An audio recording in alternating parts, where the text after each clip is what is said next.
Thank you, everybody, for joining us today for our webinar, Countdown to CMMC, a shared responsibility model for MSPs. With the impending enforcement of CMMC, MSPs are really looking to understand responsibilities and requirements that they have to be able to support their customers and for their own organizations. So with that, we have two experts today, Reg Harnish, CEO of OrbitalFire, and Mark Jennings, CEO of OTX Partners, who has deep experience as an MSP and working with MSPs. So gentlemen, we're happy to have you. And Mark, why don't you get us started? So let's start with, I'm going to make an assumption here that people viewing already know what the NIST 800-171 requirements are. And so we're going to really be focusing on, what it is about those requirements that really impact CMMC or MSPs. And really, we're going to focus as well on CMMC level 2. Hopefully you're familiar with that as well. So the first thing to really understand now, and this was just recently as the final rule was published about 2 months ago, even about a month ago, MSPs are not required to certify under the same level that their clients do. That was the general understanding prior to October. Really, it was assumed that MSPs were going to have to certify at the same level as their clients. That's no longer the case. But we're going to be talking about how the services that you do provide are within the scope of your client's assessment. So any services that you provide, they have to be in compliance with 800-171 requirements. And you'll be part of your client's CMMC assessment.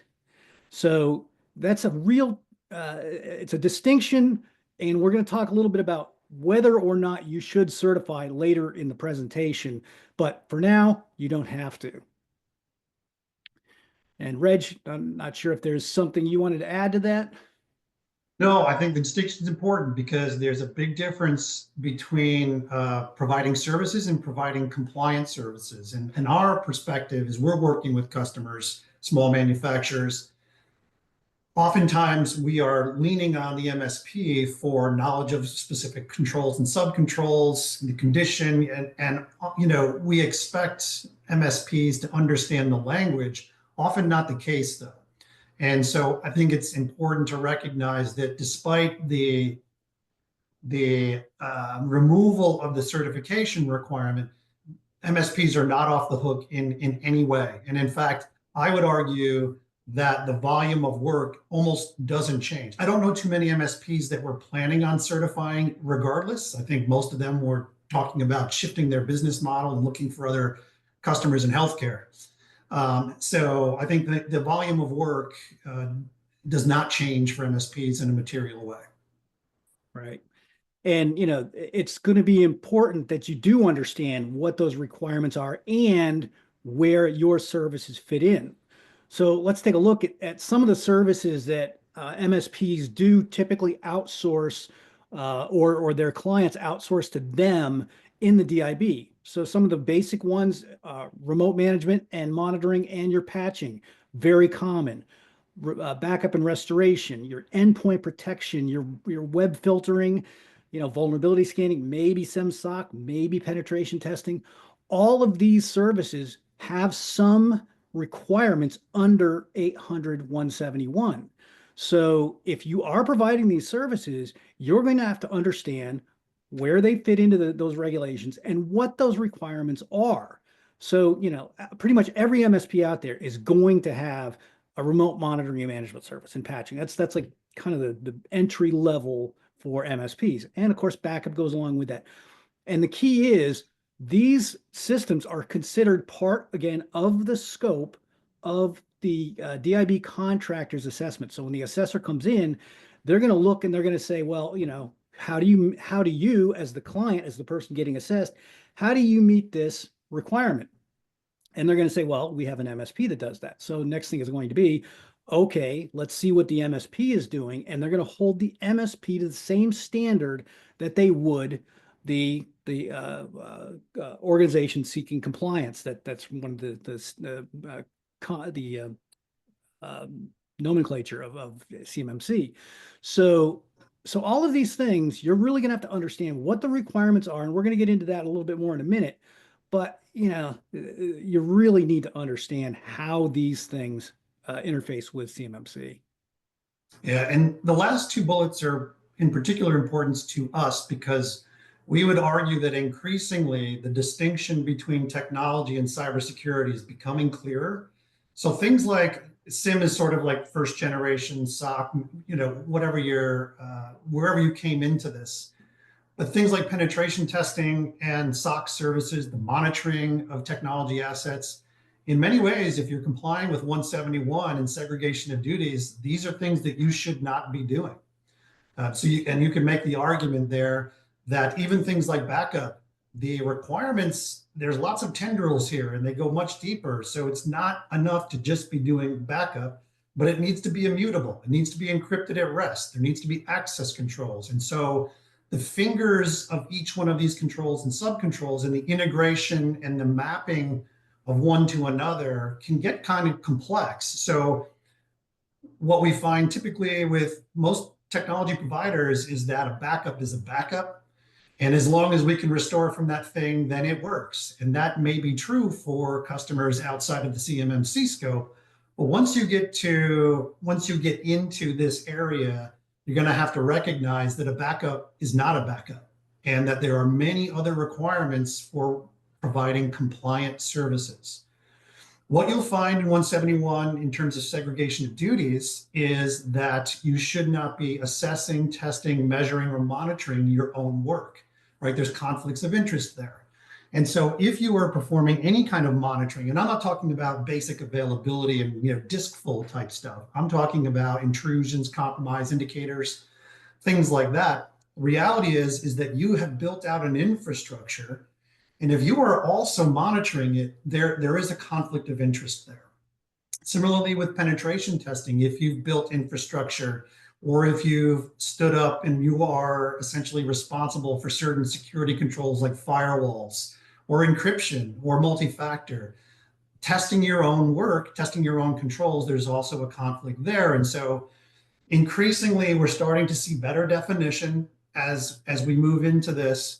And that jurisdiction between technology and cybersecurity is becoming clear. I wouldn't say clear, but certainly we're starting to recognize that cybersecurity is a specialty, technology is a specialty, and that the two should be providing checks and balances, especially where those two things overlap. And I'll call it cybersecurity technology, things like firewalls, multi-factor, conditional access, encryption, endpoint detection.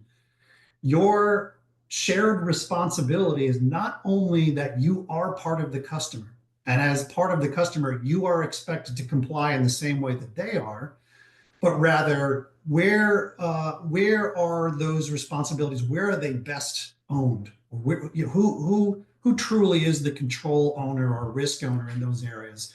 So having a deeper understanding of these things is going to be important to be successful as a business. Right? It's not, maybe you can provide SOC services, but don't forget incident response is a big part of 171. And if you don't understand the crisis communications, legal, regulatory, law enforcement, finance, HR aspects of incident response, then you may be detecting indicators and providing some telemetry, but then what? You've kind of left the customer in a place where there's a major gap. Again, most MSPs kind of stop and start at technology from a response perspective. But if you can't help coordinate the response effort, we're again wandering into an area where there probably should be some specialty. Absolutely. So what does that mean? You're as the responsible party for certain controls. How does that work? So what we're really digging into here is what's called the shared responsibility model, where you have certain responsibilities and the client has certain responsibilities. Now, some of them may be mostly or entirely an MSP responsibility, or some of them may be truly shared. But one of the interesting things you have to learn, and we just use one example here of one of the controls. This is flaw remediation. Again, patching. It's one of the most basic services that an MSP provides for a client. So within flaw remediation, notice that there's not just flaw remediation is a control, But within that control, there are 6 different assessment objectives, which means you now have to meet all of those. So you have to go into each one granularly and say, okay, this is how we're going to meet that. So just for the example of the time within which to identify the system flaws specified, the responsibility of MSP is to determine and document the frequency of the system flaw scanning. Now, for patch management, for Patch Tuesday, that may be daily, it may be continuous. You may do vulnerability scanning on a less frequent basis, and that's going to uncover vulnerabilities. But you're going to have that defined, and the client may, in this case, doesn't really have a responsibility there, but down below, the client does have some responsibility with this. But the interesting thing here is that, yeah, there are 110 controls within within 800.171. However, when you add up all of the assessment objectives, that adds up to 320. So there's 320 things that your client needs to address, and then any controls that you provide services to maintain, that you have to meet all of those assessment objectives as well. So this is a case where the client is going to come to you, or you're going to go to the client and say, we need to put together this shared responsibility matrix. This is what we do. This is how our services meet these objectives and controls, and any responsibilities that the OSC has, they document them here. This is a requirement of CMMC. The assessor is going to come in and look for the shared responsibility matrix. So this is not just a favor you're doing for your client. This is a requirement your client has. So it's really important to understand what that means. Yeah, and if a matrix like this is unfamiliar to you, or worse, also keep in mind that none of these objectives, other than the last one, is actually a technology function. All of the others are measurement, they're policy and governance, there are reporting, and essentially what I'll say, policy violation type doctrine. So again, and keep in mind, flaw remediation is patching. And I think going into and looking at that control, if you don't understand the objectives, just like, oh, I'm patching, I'm using Windows Update, or I'm doing this, or I'm using Ninja One, and I'm doing patching every week, so we're good. Reality is that the vast majority of the 110 controls are non-technology. So if you're not familiar with these, not only is the matrix going to potentially provide some challenges to you, but when you get into some of the objectives in the language and understanding the intent of the controls and subcontrols, you're going to find that the vast majority are not technology functions. They're about risk and governance and measurements and operational efficacy. And so, again, the responsibility column here today, obviously this is just a sample. This is not specified, and this is going to change for every customer that you work with. But in some cases, you may be thinking to yourself, well, I'm not really sure how to understand or even identify a violation here. And I don't have anyone that can write a policy or monitor a policy or assess the efficacy of a control. You should be thinking about what parts of the matrix are you really comfortable being responsible for. Every MSP is different as well. But again, looking here in a very, very common technology process, patching, you'll see that the vast majority of the compliance objectives are not technology related.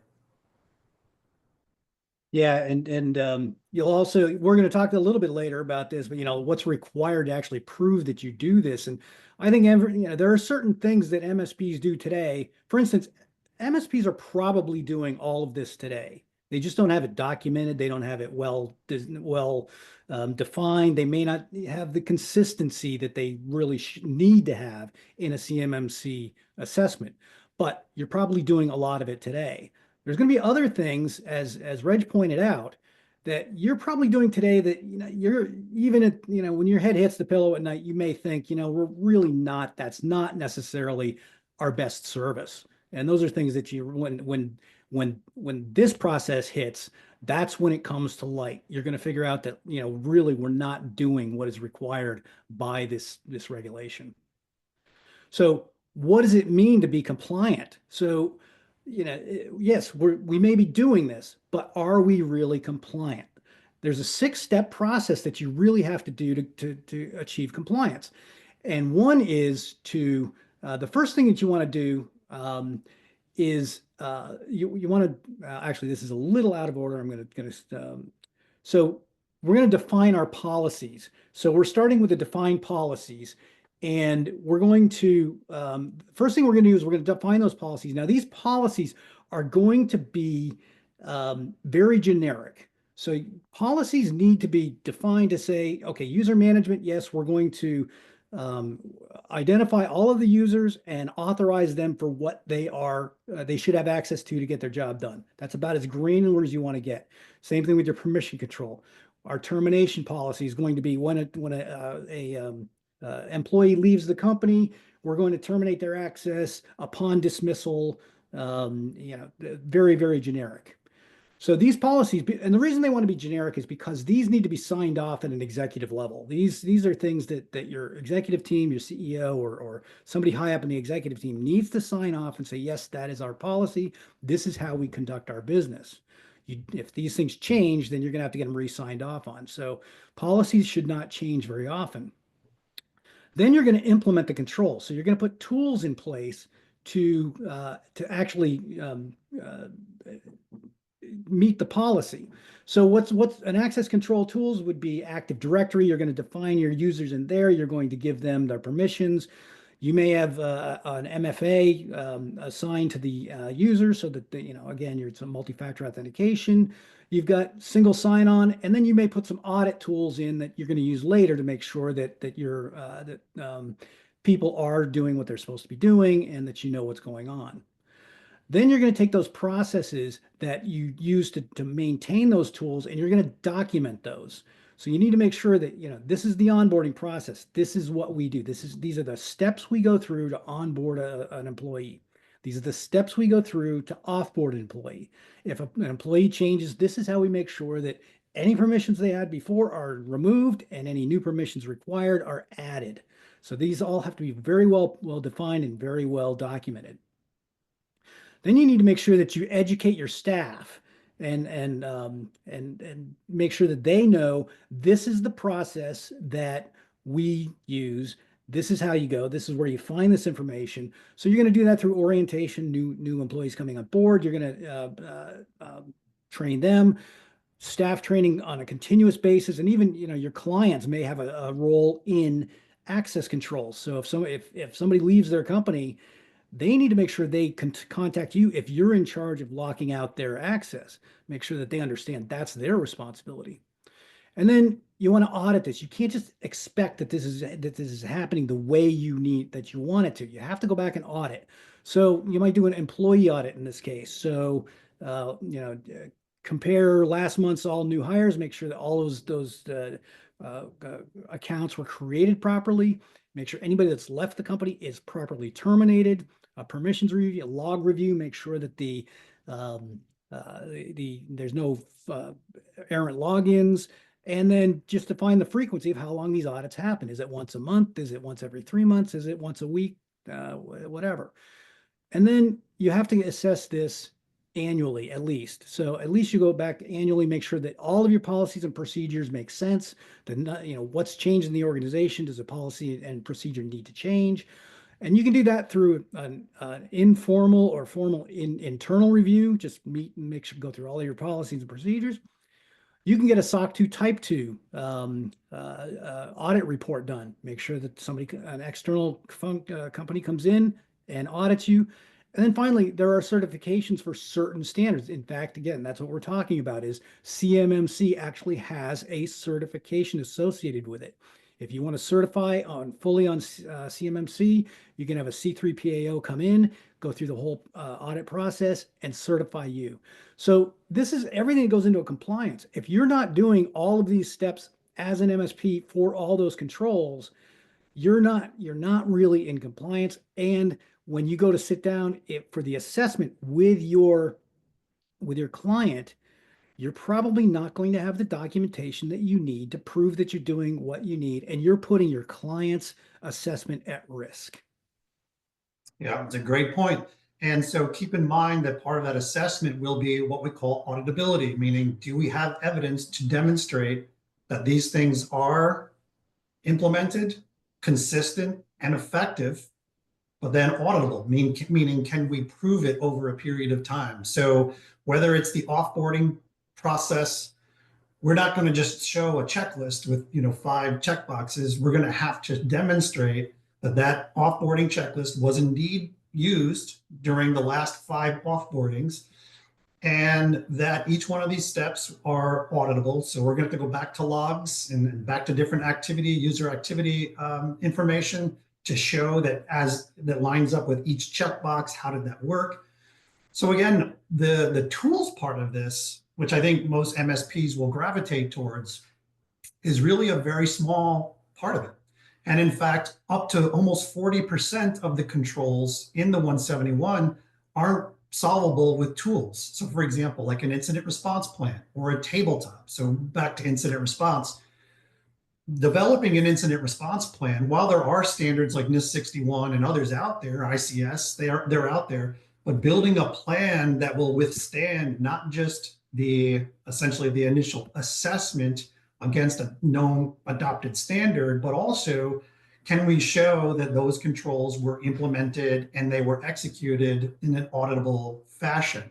So there's a whole other level of depth here in terms of what compliance means. But again, I think the most important part and why we're here today is that you are going to be expected to meet the same obligations and requirements that your customers are expected, because you are part of the scope, right? So as we define, where does CUI CDI live? Invariably, you have access to, or you may actually even take custody of, directly or indirectly, these assets that are in scope. And so you can expect that for every customer that you're helping with CMMC, you are going to undergo continuous assessments yourself for every one of those customers, right? So if you have 10 CMMC customers, you can expect 10 assessments per year. So there's not just it's important that we not get too myopic about the tools to check boxes, but rather the process and the time, money, and energy that's going to be spent getting assessed yourself. Again, I don't know too many MSPs that, at least the ones that I work with or have talked to, that are planning on certification, but the body of work, the volume of work is not going to change for you. You are going to be expected to perform at the level of the customer. And I think there are some current concerns, and I think Mark put it well, which is, hey, listen, what if you are the weakest link? What if the hurdles or the gaps, the compliance gaps, come down to technology or services that you're providing? Then what is that? How do you handle that with your customers? Like, is that a reputational issue for you? How are you, how quickly will you be expected to remediate? There's probably a whole other world of audit and assessment that you may not be prepared for, which in my opinion is going to be the biggest hurdle for MSPs who end up going this route. Yeah, and the cost of a CMMC assessment is not insignificant. So if your client is going through one, they're investing a lot of money, and it's a pass-fail pretty much. There's a little bit of leeway in some controls, but not many. It's very much a pass-fail that if you show up and you're not prepared, they could end up with a failed assessment, and all of that money is for nothing, because they have to start over if they do that. So just understand that this is not a forgiving process. So you need to be ready for questions from your vendors or from your clients. What are your processes for delivering the services? All your audit logs and your monitoring reports, and what certifications do you have for third-party tools? All of that. Just be ready. And if they're not asking the questions, and you know that they do business in the DIB, and sometimes you don't know. I have a lot of manufacturers, but do they actually do business in the DIB? You should be having those conversations with them. If you go to them and ask them, look, is some of your work connected with the DIB? Are you hearing things from your people that you contract with that these requirements are coming down the pike. Now, the primes are the Boeings and the Leidos and the General Dynamics of the world. They are shouting from the rooftops that their direct contractors need to be CMMC certified, or at least on the way to becoming CMMC certified. But the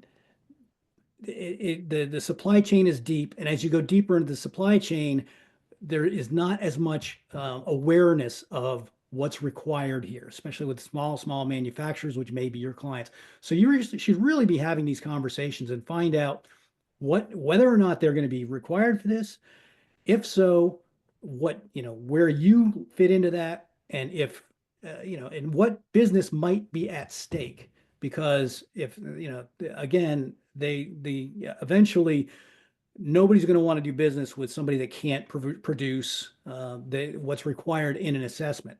So if that business is going to go away, if you can't at least do the shared responsibility matrix and prove that you have everything in compliance for those services that you provide, and if you go for full certification, you're good to go.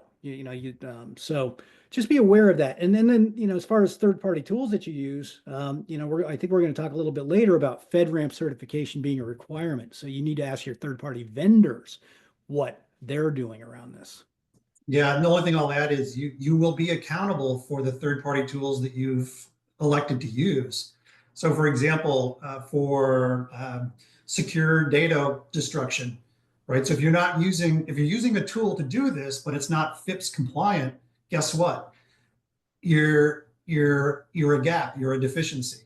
Those will not meet compliance objectives.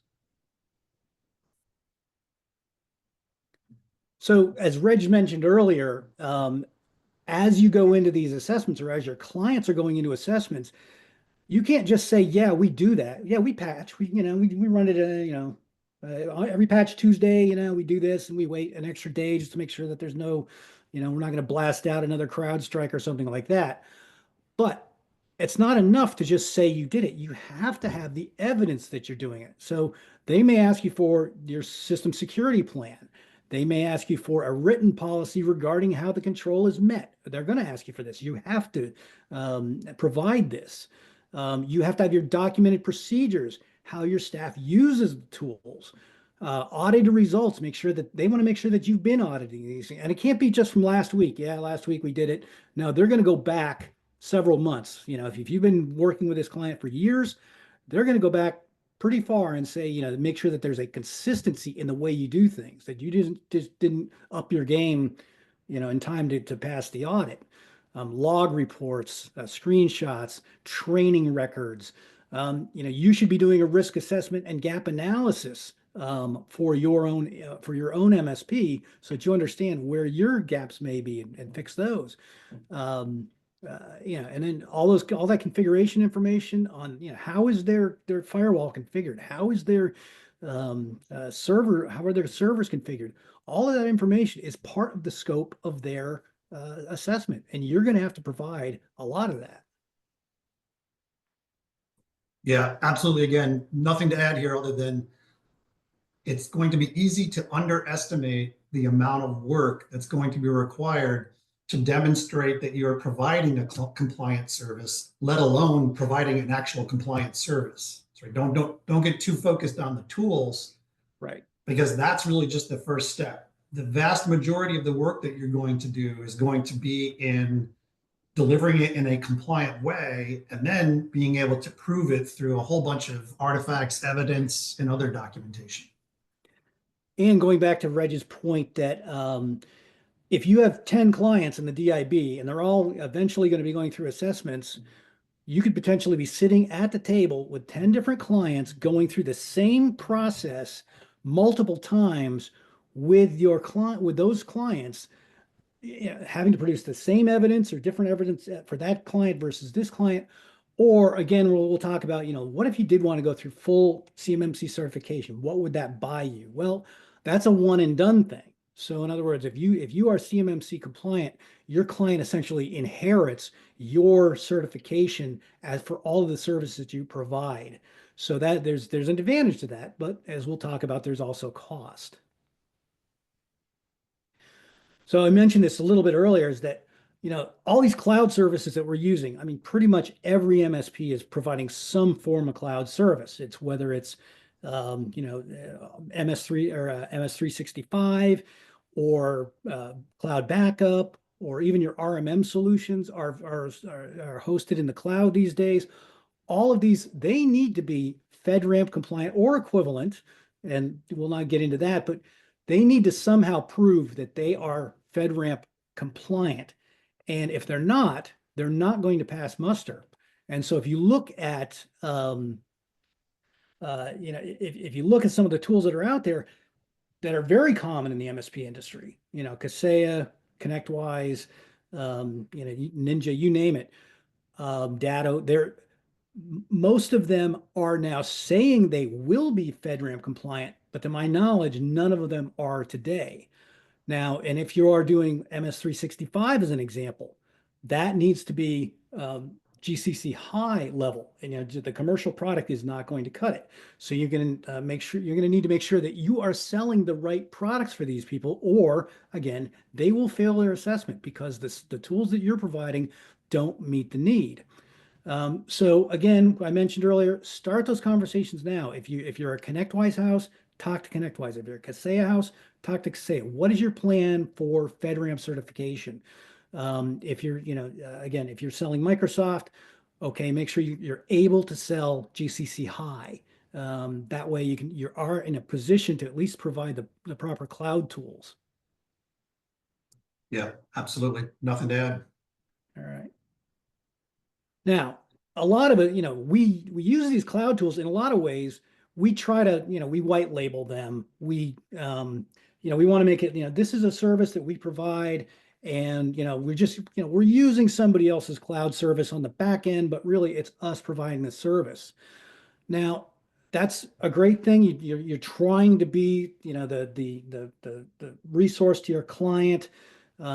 Simplification of billing, because there's one bill, everything comes under one bill, but you really need to understand how that can maybe come and bite you in this.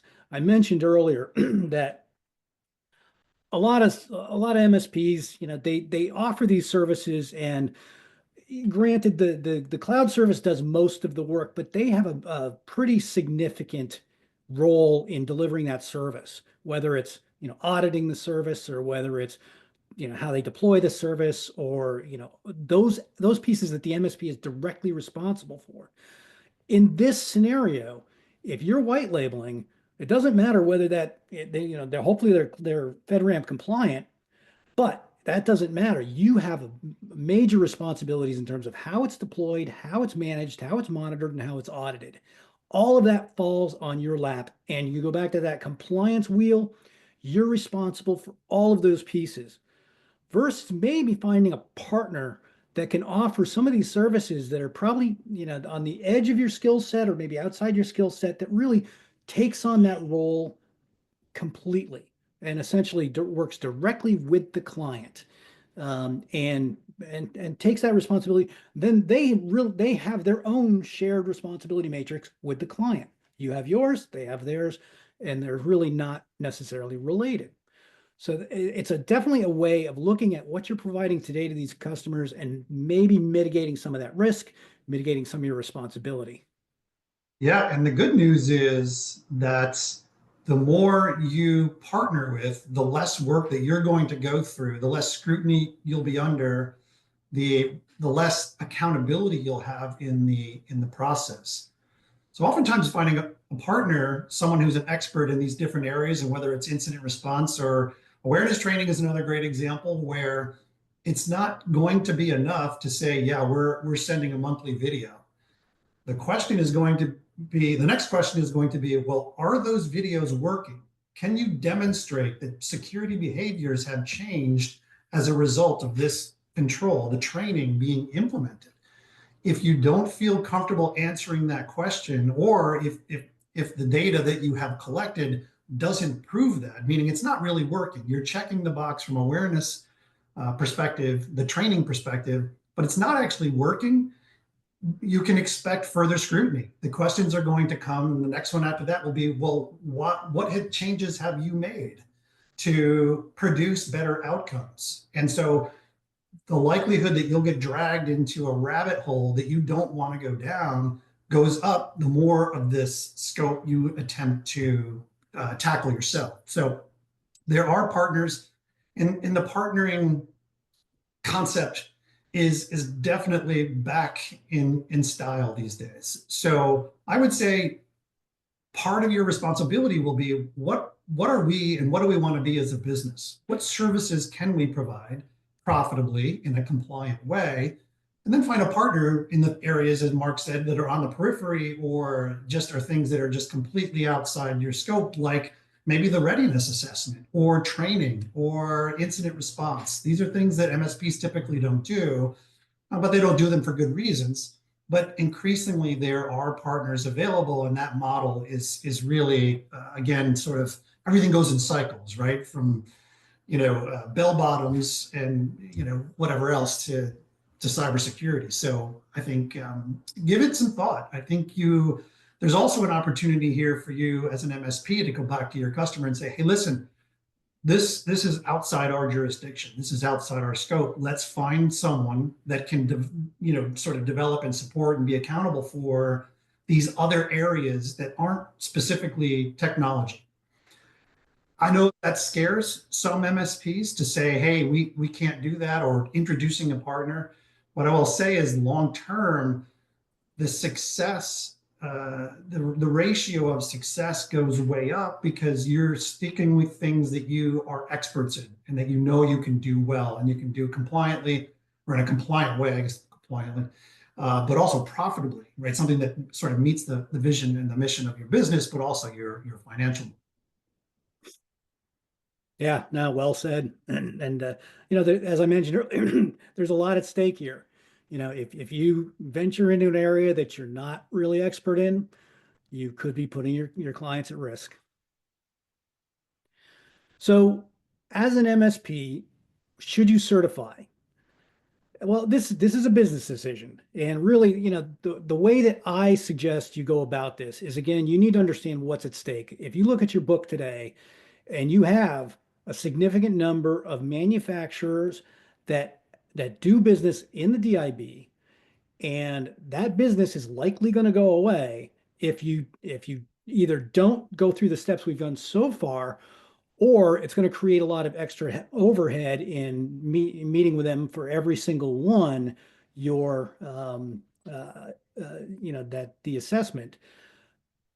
You'll have to look at what that is. What business is at risk, and then assess what the costs are. What is the cost of certifying? And obviously there's a gap analysis you have to do. What are we doing today as an organization, and what would we need to do to actually comply with CMMC across the board? And there's multiple ways you can look at this. You can segregate your business out so that you create an enclave. Only a portion of your practice meets those standards.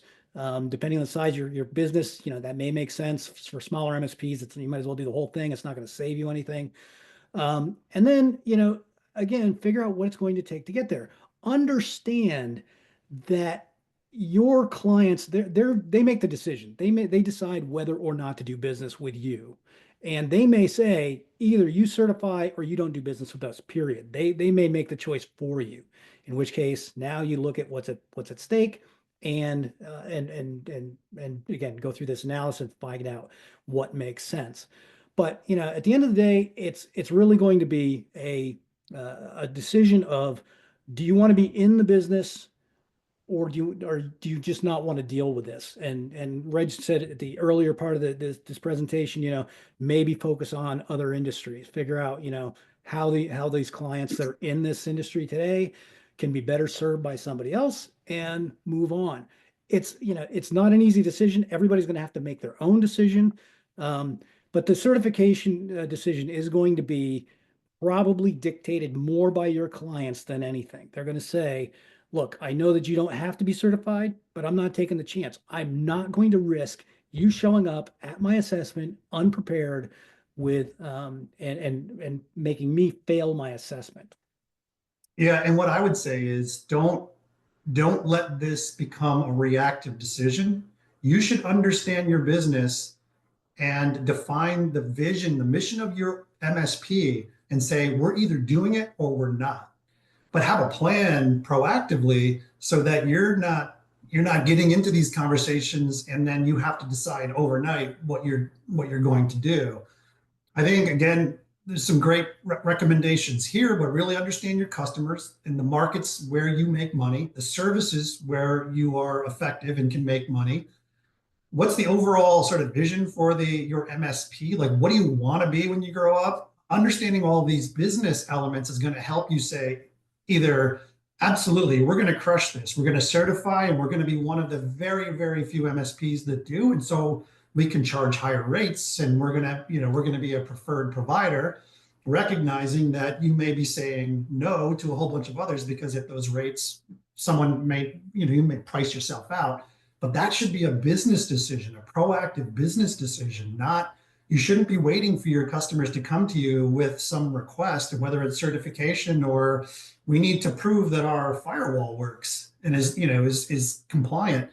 You want to go into this proactively and prepared so that you know what it's going to cost your business. And again, it's going to go back to understanding your financial model, what you're good at, core competencies, who you can recruit, where you've made money in the past. There's a lot of other things that have nothing to do with technology that you want to be prepared with, all of those data points so that you can make a good decision for the business and your viability.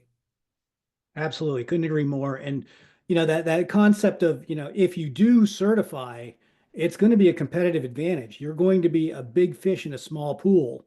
And and as Reg says, you're going to command higher rates. I know of at least one MSP that is going to go through their 3CPAO assessment day one, December 15th. That's when they start. That's when the first ones are going to get done. They're going through it day one, and they're charging, they're charging $275 a seat for what they do now. So they're getting top dollar, and they're going to be in a much better competitive advantage. So if that's something that you're interested in pursuing, it's going to be a great place to be. But again, it's a hurdle to get through if you want to do that. So what are the key takeaways here? Again, you don't need to certify, but your services are within the scope of your client's certification process. So just understand that. Make sure that you have all of the bases covered if you want to stay in that business.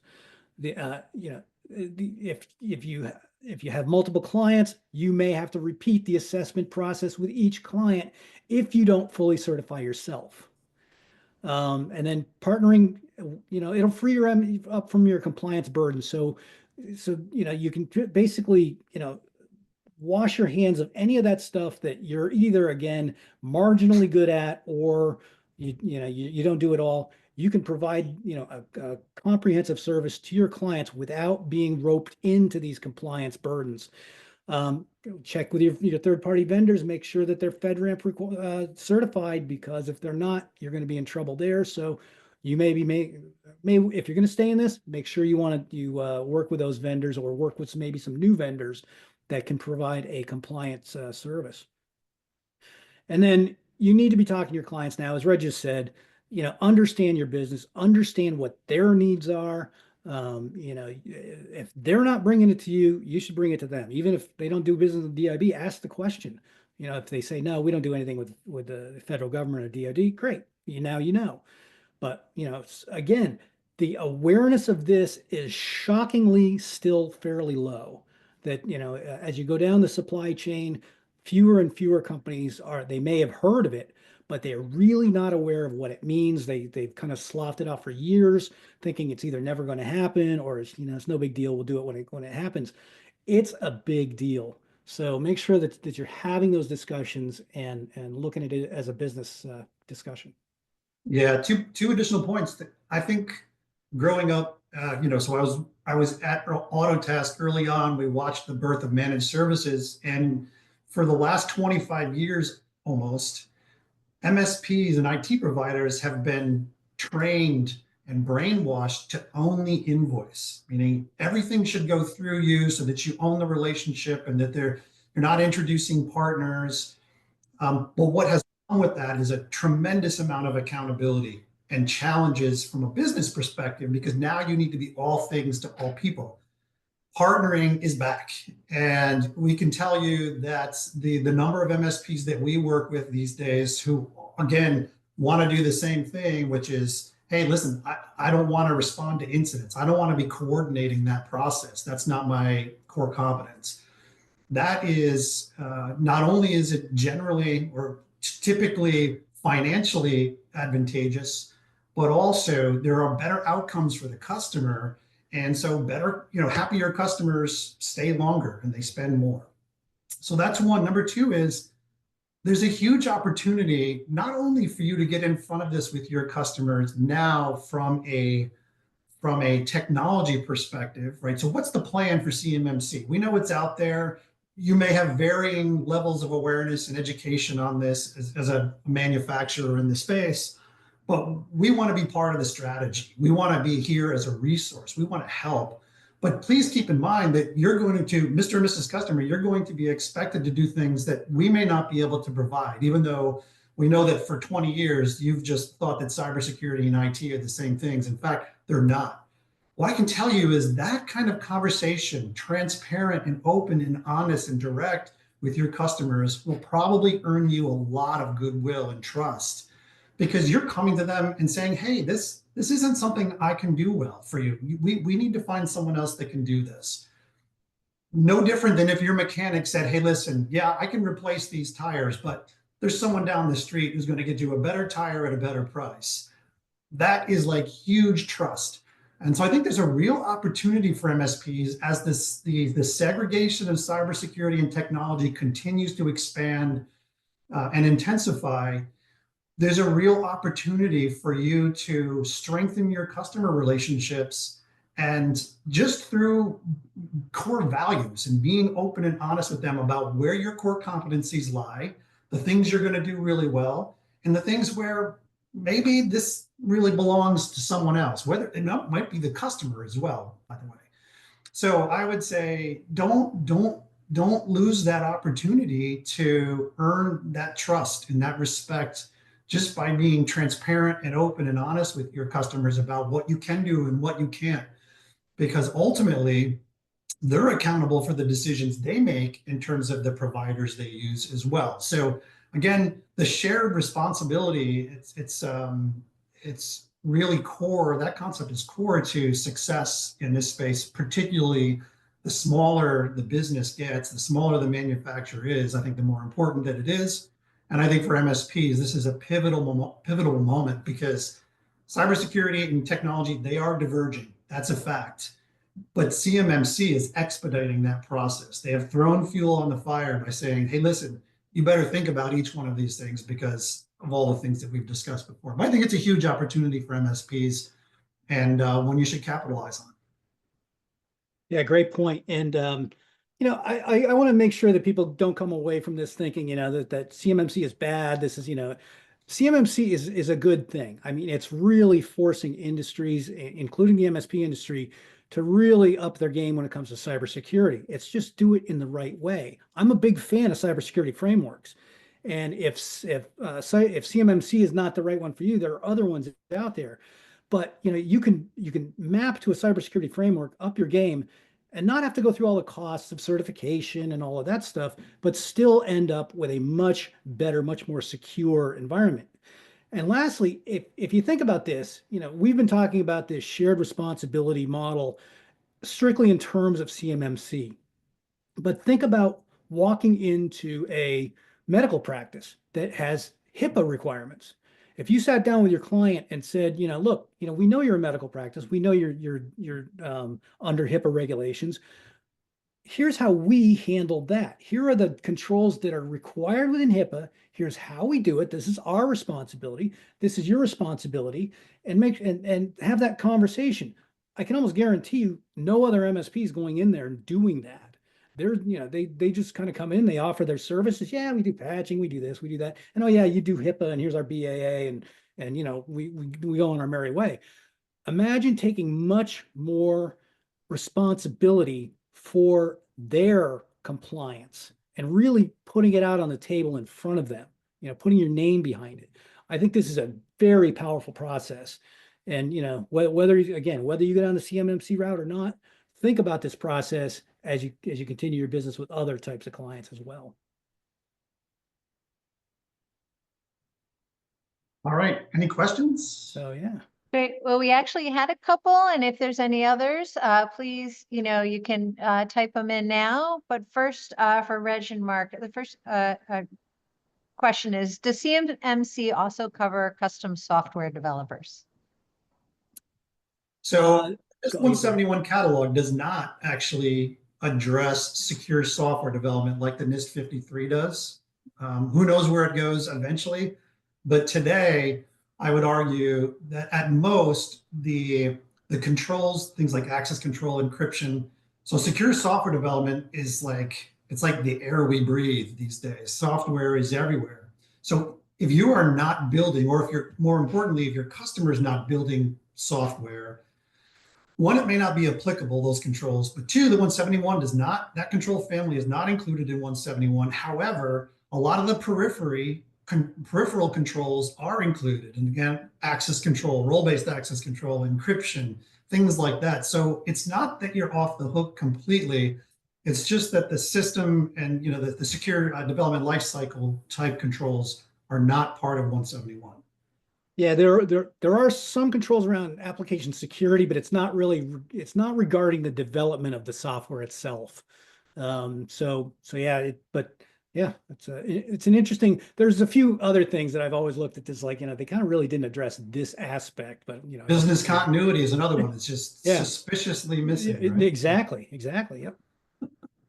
Okay, well, thank you. And so, Mark, you touched on this briefly just a bit ago in the presentation, but would an MSP be required to have an enclave, even if they would not be housing or handling CUI? We would only have the availability should a client share CUI that was undisclosed to our organization. Well, where it really hits the road in CMMC is that it's not necessarily that you're handling CUI directly, although system configuration information like your firewall configs and all that stuff, if you're storing that in IT glue, guess what? You're handling CUI because that's considered CUI. Plus, all of those tools that you use, your RMM and everything, are considered security protection assets of the client. So those fall into the scope. So that's kind of how you get drawn into the responsibility matrix on this. Now, the question of an enclave, that's if you are remote controlling, let's say, into a screen or something, and CUI is present on the screen, your NOC should that part of the NOC might be in a separate area of your organization, or you have a separate instance of your RMM tool that only handles CMMC clients because it's FedRAMP and the rest of your clients don't have that. These are examples of why you might want to do an enclave. Again, the smaller the MSP, it's probably not going to make sense to try to carve out a whole chunk of your business and just do that. Yeah, agreed. And like most frameworks, 171 does not tell you how to do it. It just tells you what the outcome needs to be, the auditable outcome needs to be. So no, an enclave is not required in any way. But I would say part of that decision is going to be, how do I minimize my scope in this process? As an MSP, if you're going to, an intelligent way to approach this would be, how do I keep myself as far from those things that are in scope as possible? But as Mark said, if you've got an RMM tool, if you're doing support and maintenance, if you've got remote access, if you're doing patching, you have not only access to, but you will at times be taking custody of these assets. And so there's almost no way to escape being in scope. But I think on the other side, though, an enclave can make sense depending on what that manufacturer is doing. I can speak about a dozen of the manufacturers that we work with today, with an MSP, by the way, partnering, and they only had one DoD contract. And there were only 2 people out of the 60 that were on that contract, or were sort are ways to really think about, even for a small organization, which again, I totally agree. The smaller you are, the harder it is to isolate that part of a business, whether you're an MSP or you're the end customer. But it really is, it varies by customer. And so you want to, like any other compliance effort, one of the first things you're going to want to look at is scope reduction. How do I get myself out of the target zone as much as possible? And you would do that with your customer as well, right? So I think there's some strategy here. I think there are tools that can help with this. And I think, generally speaking, the idea of minimizing your surface area and your in-scope, people, process, and technology makes you a better company and a more secure partner as well. That's great. Well, thank you, Mark and Reg. And Mark, if you'll just go to the next slide. We don't have any more questions right now, but if any come up, please. I know Reg and Mark are willing to and happy to answer any questions you have. Please reach out to them, and I will be sending out a recording of this to you sometime this week, so you have it if you want to review it. So thank you, Mark, Reg. Thank you so Awesome, much, and yeah. everybody that attended. We appreciate your All time. right. Likewise. Thank Great you, to see you. everybody. Thanks, Reg Thanks. and Dana. It's been fun. Thanks, Thank you. everyone. All right. Take care.